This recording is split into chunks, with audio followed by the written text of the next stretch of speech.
Thanks for watching. Don't forget to like, comment, share and subscribe to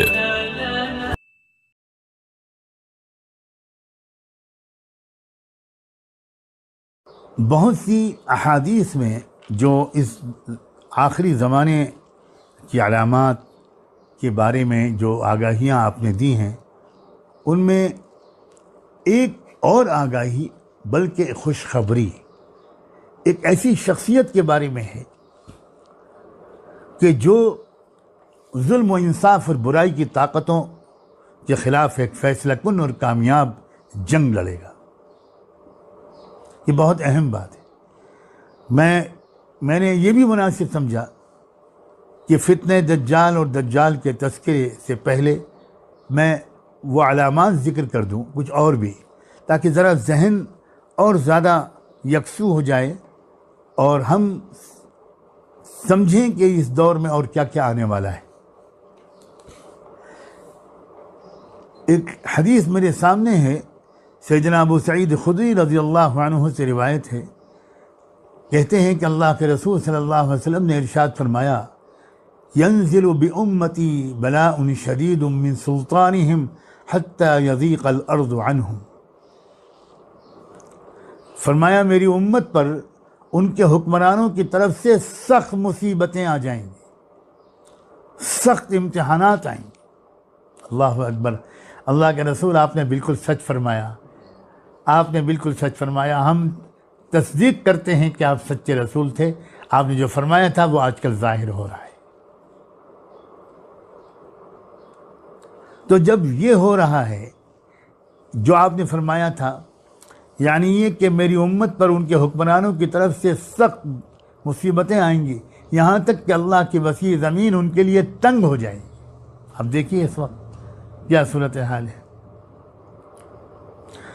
اب آگے سنیے، فرمایا اس وقت اللہ تعالیٰ میری نسل میں سے ایک شخص کو کھڑا کرے گا اور اس کی جد و جہد سے ایسا انقلاب برپا ہوگا کہ فَيَمْلَأُ الْأَرْضَ قِسْطًا وَعَدْلًا كَمَا مُلِئَتْ ظُلْمًا وَجَوْرًا، کہ اللہ کی پوری زمین جس طرح پہلے ظلم و ستم سے بھر گئی تھی، اسی طرح اس شخص کی جد و جہد کے نتیجے میں تقدیر الہی سے وہ زمین انصاف سے بھر جائے گی۔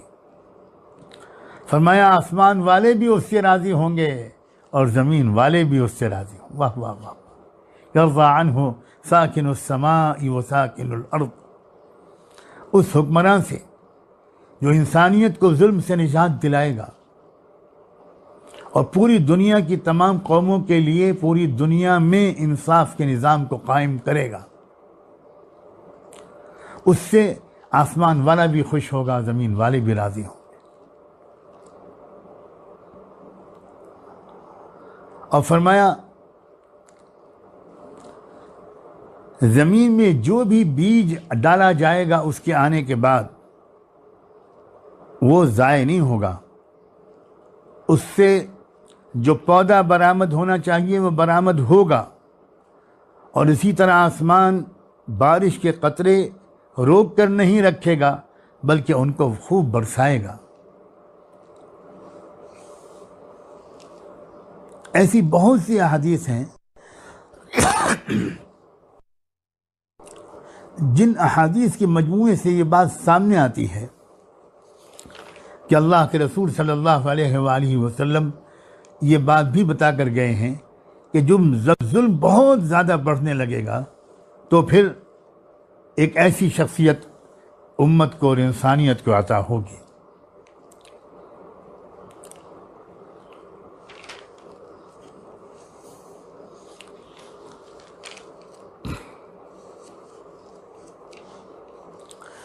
بہت سی جو احادیث آئی ہیں اس مضمون کی، اگر ان سب کو ملا کر دیکھا جائے، میں ان سب کو یا ان میں سے کئی کو پیش کرنے کے بجائے خلاصہ پیش کرتا ہوں کہ جب ایک کفر کا، ظلم کا، شیطنت کا، یعنی درندگی کا، سرکشی کا ایک غلبہ ہو جائے گا پوری دنیا میں، اس وقت اللہ تعالیٰ امت مسلمہ ہی میں سے، بلکہ مختلف روایات کے مطابق خانوادہ نبوت سے ہی ایک مرد مجاہد کھڑا ہوگا، اور اس شخص کی جد و جہد سے، میں اپنے الفاظ ذرا سوچتے رہیے گا، کوئی کراماتی بات نہیں ہوگی بلکہ جد و جہد ہوگی، قربانیوں سے بھرپور، بہادری اور شجاعت سے بھرپور۔ اس جد و جہد سے دنیا سے ظلم و سرکشی کا خاتمہ ہو جائے گا، پوری دنیا میں سچائی اور انصاف کی فضا قائم ہو جائے گی، آسمانی اور زمینی برکتیں پھر سے برس پڑیں گے۔ اور یہ بھی یاد رکھیے کہ ان کے آنے کے بعد ہی اصل دجال ظاہر ہوگا۔ دجال سے پہلے امام مہدی کا آنا یہ صحیح احادیث سے ثابت ہے، یعنی ایک لشکر ادھر منظم ہو جائے گا، اور جن کے ساتھ پوری دنیا کے وہ لوگ جو اس مشکل دور میں بھی ظلم کے سامنے جنہوں نے سر نہیں جھکایا، جو مقابلہ کرتے رہے، وہی جمع ہو جائیں گے ان کے ساتھ۔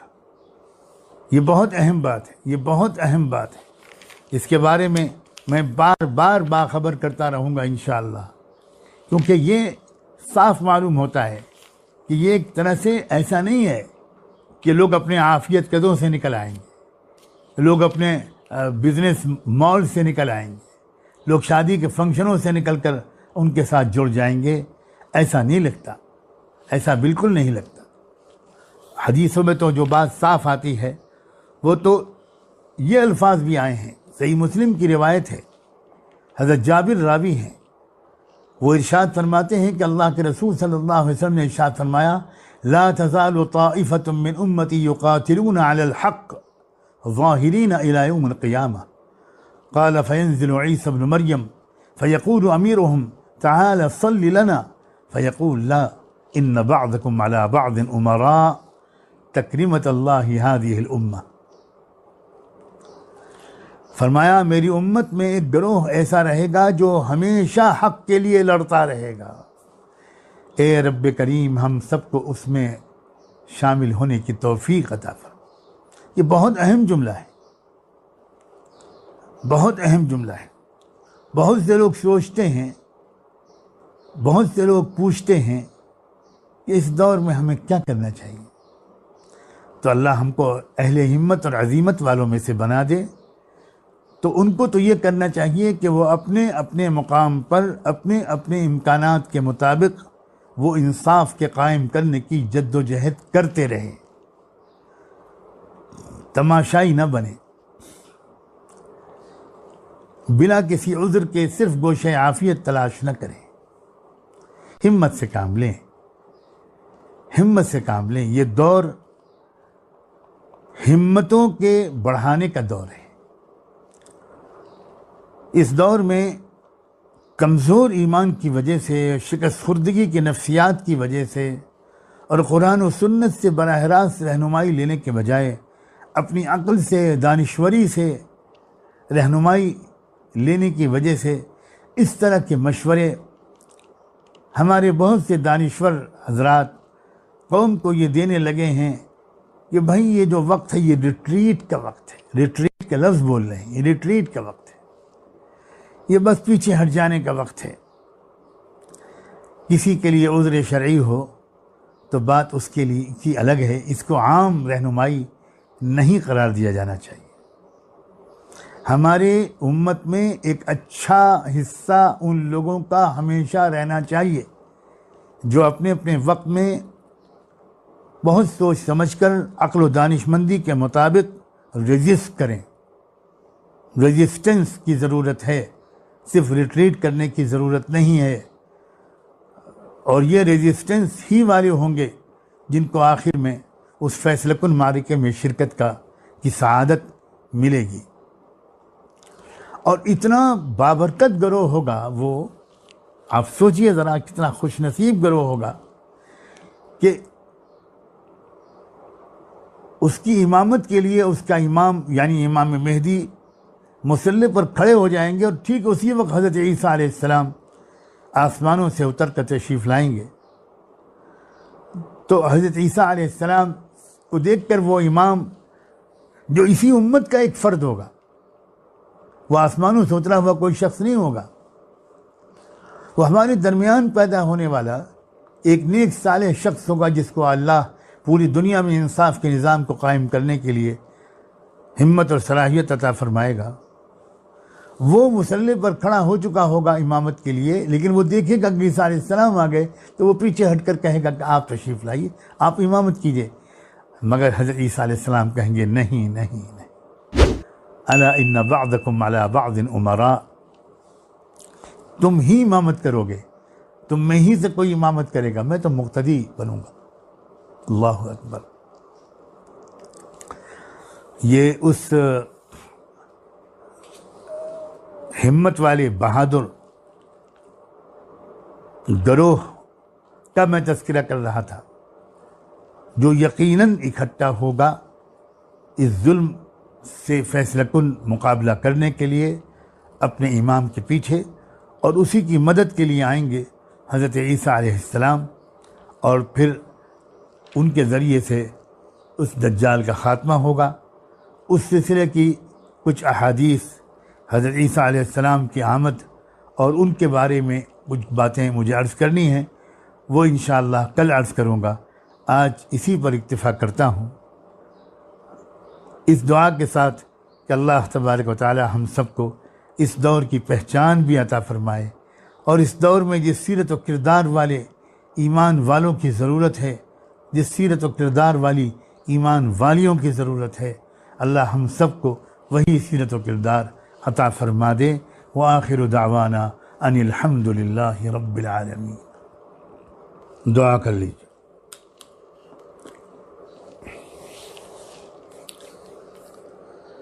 سبحان اللہ وبحمدہ، سبحانک اللہم وبحمدک، نشہد ان لا الہ الا انت، نستغفرک ونتوب الیک، نستغفرک ونتوب الیک، نستغفرک ونتوب الیک۔ اللہم صلی علی سیدنا محمد وعلی آل سیدنا محمد وبارک وسلم۔ اللہم صلی علی سیدنا محمد صلاة تنجینا بها من جمیع الاہوال والآفات، وتقضی لنا بها جمیع الحاجات، وتطہرنا بها من جمیع السیئات، وترفعنا بها اعلی الدرجات، وتبلغنا بها اقصى الغایات من جمیع الخیرات فی الحیات وبعد الممات، انک علی کل شیء قدیر، انک علی کل شیء قدیر۔ اللہ ہم سب آپ کے بندے، آپ کی بندیاں آپ کے حضور میں حاضر ہیں۔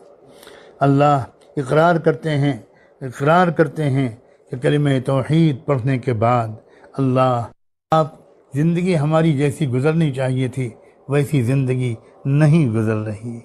بہت سے کام جن کا آپ نے بڑی تاکید سے حکم دیا تھا، ان کاموں کے کرنے میں ہم سے مسلسل کوتاہی ہو رہی ہے، اور جن کاموں سے آپ نے سختی سے منع فرمایا تھا برابر وہ کام ہم سے سرزد ہو رہے ہیں۔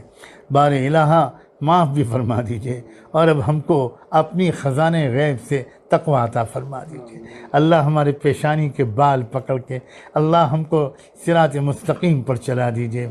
اللہ ہم کو محتاج زندگی گزارنے والا بنا دیجئے۔ اللہ کسی پر ہم سے ظلم نہ ہو، کسی کا دل نہ دکھے، کسی کی حق تلفی نہ ہو، کسی کی غیبت نہ ہو، کسی سے بدگمانی نہ ہو، کسی پر ہم بہتان نہ لگا دیں، کسی کے ساتھ غلط سلوک نہ کریں۔ اے رب کریم، ہر ایک کی عزت کا خیال کرنے والا ہمیں بنا۔ اے اللہ، اگر کوئی ہمارے ساتھ زیادتی کرے بھی تو اس کو بھی برداشت کر لینے کی توفیق عطا فرما۔ اے اللہ، معاف کر دینے کا حوصلہ نصیب فرما، معاف کر دینے کا حوصلہ نصیب فرما۔ اللہ، ایسا دل عطا فرما جس میں کسی سے دشمنی نہ ہو، کسی کے خلاف کچھ سازشیں کرنے کا ارادہ بھی نہ ہو، کینہ بھی نہ ہو، حسد بھی نہ ہو، عجب بھی نہ ہو۔ ایسا دل عطا فرما جس میں تکبر نہ ہو، جس میں نفاق نہ ہو، جس میں شقاق نہ ہو، جس میں آپس میں پھوٹ نہ ہو۔ اللہ، جس میں خود غرضی نہ ہو، جس میں بخل اور کنجوسی نہ ہو، جس میں سخاوت ہو، جس میں ہمدردی ہو، جس میں ایثار ہو۔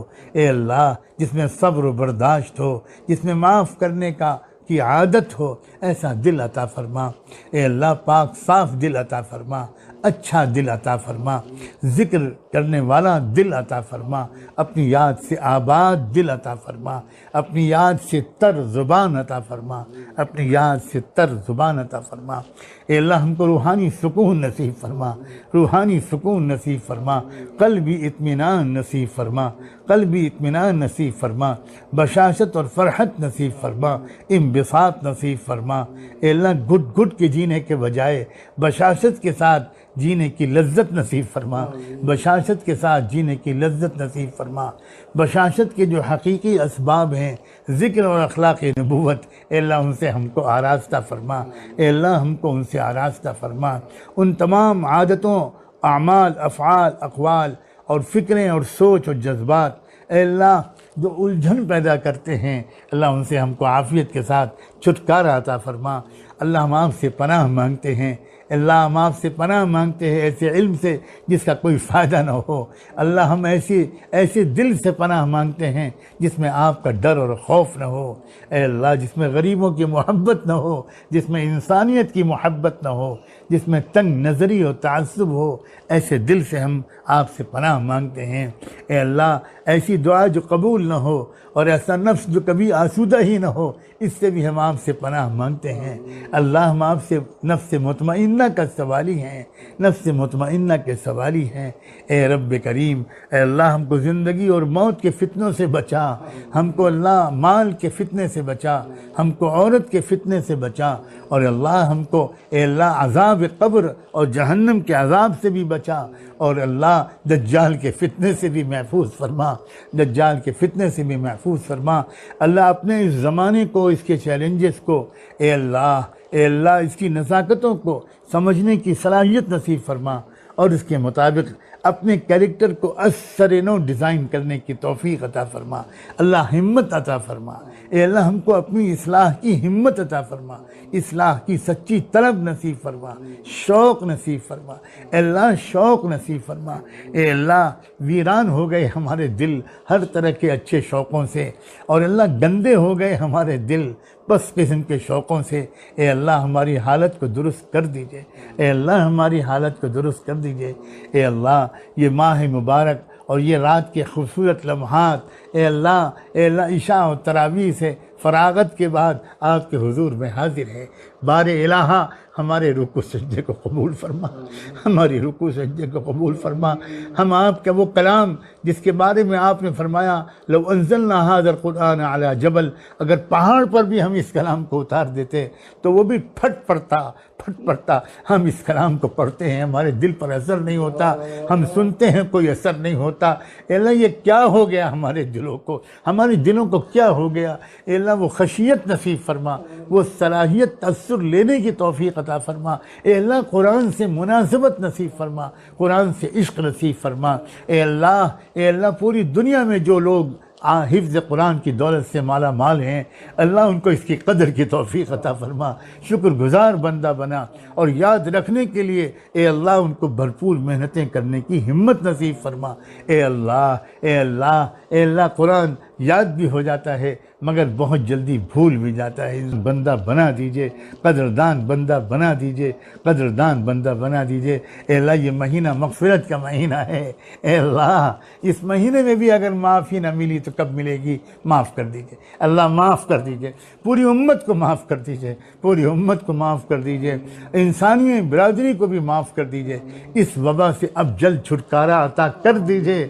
جو بیماری میں مبتلا ہو چکے اللہ ان سب کو شفا نصیب فرما، اور اللہ اس بیماری کی وجہ سے اے اللہ اس بیماری کے بہانے ایمان کا کوئی ذرہ لے کر آپ کا کوئی بندہ اور بندی آپ کے حضور میں اگر حاضر ہو چکا، اس کو شہادت کا رتبہ عطا کر دیجئے، اس کو شہادت کا رتبہ عطا کر دیجئے۔ اور جتنے لوگ اب بیمار ہیں ان سب کو صحت و شفا نصیب فرما، ان سب کو صحت و شفا نصیب فرما۔ پورے عالم پر سے اس مصیبت کو اٹھا لیجئے، اور اس کے بعد آنے والی مصیبتوں سے بھی چھٹکارا عطا فرما دیجئے۔ اے اللہ چھٹکارا عطا فرما دیجئے۔ دنیا اور آخرت دونوں جگہ ہم آپ سے عافیت اور بھلائی کے خواہش مند ہیں، طالب ہیں، محتاج ہیں، سائل ہیں، بھکاری ہیں، بھکاری ہیں، بھکاری ہیں۔ اللہ بھیک کا پیالہ لے کر آپ کے حضور میں حاضر ہوئے ہیں۔ جمعہ کی رات ہے، اے اللہ جمعہ کی رات ہے، اے اللہ رمضان کے جمعہ کی رات ہے، اللہ رمضان کے جمعہ کی رات ہے، پہلے عشرے کی آخری راتوں میں سے ایک رات ہے۔ اے اللہ ان سب نسبتوں کا واسطہ دے کر آپ سے اللہ رحمت کی بھیک مانگتے ہیں۔ یہ رحمت کا عشرہ ہے، آپ رحمت کی نظر سے ہم سب کو دیکھ لیجئے اور ایک بار پھر رحمت ہی کا معاملہ کرنے کا فیصلہ کر دیجئے۔ راضی ہو جائیے اللہ، اے اللہ راضی ہو جائیے، اے اللہ راضی ہو جائیے۔ اے اللہ ہمارے ملک میں بھی بھائی چارے کی فضا قائم فرما، اتحاد کی فضا قائم فرما، ایکتا کی فضا قائم کر دے۔ ہمارے ملک کے حکومت کرنے والوں کو بھی اللہ سمجھ دے دے، اللہ توفیق دے دیجئے۔ اللہ ان کو انصاف قائم کرنے کا جذبہ، ظلم کے بجائے انصاف کے نظام کو قائم کرنے کا جذبہ ان کے دلوں میں ڈال دیجئے۔ ساری مخلوق کے دل آپ کے ہاتھ میں ہیں، اے اللہ آپ چاہیں تو انہی حکمرانوں سے انصاف کا کام بھی لے سکتے ہیں۔ اے اللہ ہمارے اور ان کے درمیان، ملک کے عوام اور ان کے درمیان ایک فاصلہ بڑھتا چلا جا رہا ہے۔ خاص طور پر ملک کے کروڑوں اور کروڑوں سے بھی زیادہ غریب عوام یہ سمجھ رہے ہیں کہ اس حکومت کا کو ہمارا کوئی خیال نہیں ہے۔ اے رب کریم اس فضا کو دور کر دیجئے۔ اے اللہ ہم اپنے ملک میں مضبوطی، ترقی، بھائی چارے کی فضا مانگتے ہیں اور تمام دنیا کے ملکوں کے لیے بھی اسی کا سوال کرتے ہیں۔ ہم کو اللہ انصاف کے نظام کو قائم کرنے اور مضبوط کرنے کی کوشش کے لیے قبول فرما لیجئے۔ جب تک دنیا میں آپ ہم کو زندہ رکھیں، اللہ ایمان کے ساتھ رکھیے گا، نیک کاموں کی توفیق کے ساتھ رکھیے گا اور صحت اور عافیت اور ہمت کے ساتھ رکھیے گا، اور جب بلاوے کا وقت آ جائے تو آسان موت دے کر ایمان کامل پر اپنے پاس بلا کر بے حساب و کتاب جنت عطا فرما دیجیے گا۔ وصلی اللہ تعالی علی خیر خلقہ سیدنا محمد وعلی آلہ وصحبہ اجمعین برحمتک یا ارحم الراحمین۔ لا إله إلا الله، لا إله